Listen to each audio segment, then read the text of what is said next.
related to his ancestors. It was here in Beersheba that we see Hagar and her son Ishmael are on the brink of death after being sent away by Abraham. After God hears her cries and God says, don't be afraid, and God sustains Hagar and Ishmael, and as a result, Ishmael becomes as prosperous as Isaac did. Don't let the people scare you. Don't let the people deter you. Ishmael growed up to be a fabulous young man. Don't let them say that Ishmael was the illegitimate child. He was just as chosen as Isaac was. Let's go a little further in the text. It is here in Bathsheba where Isaac receives word from God to not be afraid, and that he would be blessed more abundantly than what he already had, and would have numerous offspring. It's here in Beersheba that Jacob received a visit from God to not be afraid, and that he would make him a great nation.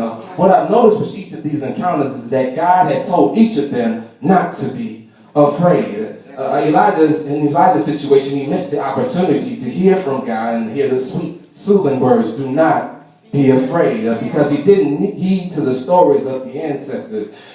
He hadn't slowed down to focus on what God was telling him. He didn't believe that God would have told him that he was not to be afraid, as he told everybody else. As future leaders, can I tell you something? As future leaders, as we leave from this place, we must continue to learn and know what our history is, and know who we are and whose we are. And we must encourage our brothers and our sisters about the strength of our forefathers and our foremothers that fought and bled with their sweat, tears,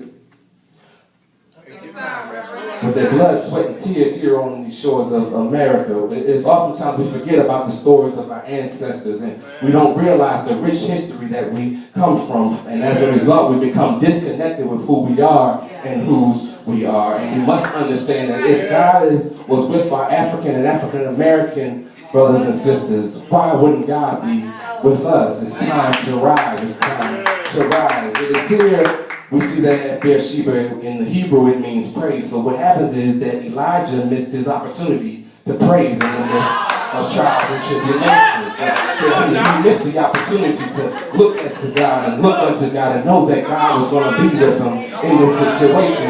We got to be wary and understanding of what is happening around us, even when all hell is breaking loose. Sometimes I got to get in my own closet and praise the Lord on my own. Even if somebody else is going to go with me, I got to do it on my own. We got to understand where we are and whose we are, and we have to continue to move forward and rise, because it's not over.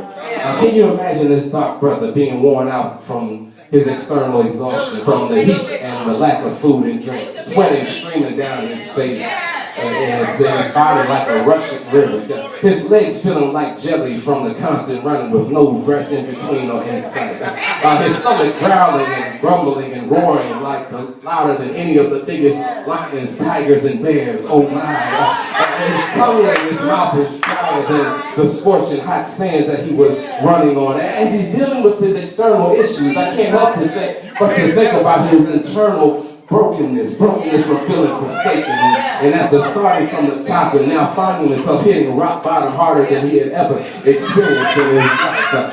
His brokenness that leaves him feeling like he was worth less than a counterfeit dollar. Brokenness leaving him feeling the loneliness and feeling the failure that overtook him like a tsunami wave. He was now feeling as if it was over and there was no sense of moving forward in his purpose. I mean, even after experiencing such blessings and such marvelous things, he witnessed and he prophesied the word of God. He experienced God's sustenance. He raised the dead. He defeated hundreds of prophets, and he's now outrunning the horses and chariots of the king's fleet. Elijah gets to this place of hopelessness and prays for death because he has felt like it's all over.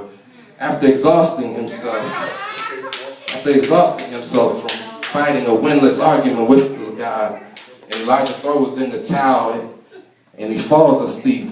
Elijah's openness with God shows his authenticity and love that he had with God. You see, I learned here that it is the questions that potentially can ruin and break the relationship. It's when the relationship is most strong. Can I be real with you tonight? Yeah. Oftentimes I find myself running from my own purpose. I'm exhausted from my journey. I feel like giving up and asking God to take my life. I feel like that there is nothing left to give, nothing left to say, or nothing left to do, feeling like I couldn't make it through the day. I asked God, why me? Why did you bring me this far to fail? I felt like my story was over and pointless, and prayed for this death to come and to take me out of this hell. I'm asking God, are you just doing this for a laugh, or do you really just don't care? Or are you who you say that you really are? God, are you there? After these fights, I found myself falling asleep under my own solitary broom tree, and only to find that God is providing me with bread and water for a new day. Can I talk about what the bread and the water represents? In the text, the bread, the water represents life. And the bread and certain customs in this particular time represented the presence of God. You missed it. I said the bread represents the presence of God. When I was, can I just tell a story? When I was younger, my parents would take me to the store. I mean, it could have been any store, and I love to go to the store. And they would go in there with a mission. It was like, don't touch nothing, don't ask for nothing, and it won't be nothing. Just go in the store, we're going to go through there, we're going to get what we need, and we're going to come on out. But as a child, I mean, I would see the toys in the aisles, and I would kind of wander away and leave my parents, and I would do my thing, and I would look at the toys, and I would look at the books, and I would go through every section, and I would do my own thing and start, just looking for what I wanted to do. But as I looked through the store, I couldn't find my mother or my father, and I grew weary, and I grew tired, and I grew upset, and I was upset that I couldn't find mama and daddy. And it got so bad to the point where I would cry, and I didn't want to go to the register and call for mommy and daddy because I was told, don't talk to strangers. So I'm sitting there like, where is mommy and daddy? But as I was walking through, I would see my mother and my father from a distance, and I would run to them, and I would be like, Mama and Daddy, why did you leave me? Now, they said, I thought I couldn't find you and I couldn't see you, but what they told us, like, now, Roger, here's the thing. We saw you in every section that you went through. You may not have been able to see us, but we saw you. We saw you go through the toy section. We saw you go through to look at the books. We saw you to look at the food in the other aisle. We saw everything that you were doing, and we were just watching you as you were going. And we just wanted to meet you where you are when you were ready to come back to us. So that's what am I trying to say, church? Along the way, we get sidetracked from our purposes. As God is leading us to the next level, God notices that we get lost. Now, at times we feel like that God is not in the midst. But even in the midst of all that, in my troubles and my trials, God is still in the midst watching me from a distance. And even in my high moments, in my low moments, God is still there with me in a distance. And what God is telling me is that no matter what, I'm still in the midst of where you are. God is still here providing and sticking with Elijah, even though he had given up on himself. I just want to encourage you today that even when you want to give up on yourself and throw in the towel, don't do it just yet, because you need to rise, because it's still not over. It's not over. It's not over. It's not over. When God asked Elijah in verse 9, what are you doing here, Elijah? Now, here's the thing. Elijah's name means, my God is Lord. So what God is simply doing, he was just reminding him of who he was and who God was. So he was just trying to, do inventory of, do you remember who I called you to be? And do you remember who I am? Okay, now that you remember that, let us move forward. So while we're going through the hell, let's remember, don't just rise. It's not over. Yes. Before I take my seat, I'm just reminded of the poem by Maya Angelou. It's called Still I Rise, and I love it. I love this poem, but I just want to take a little piece of out of it. It says, out of the huts of history shame, I rise. And up from the past that's rooted in pain, I rise. I'm a black ocean, leaping in wide and wide.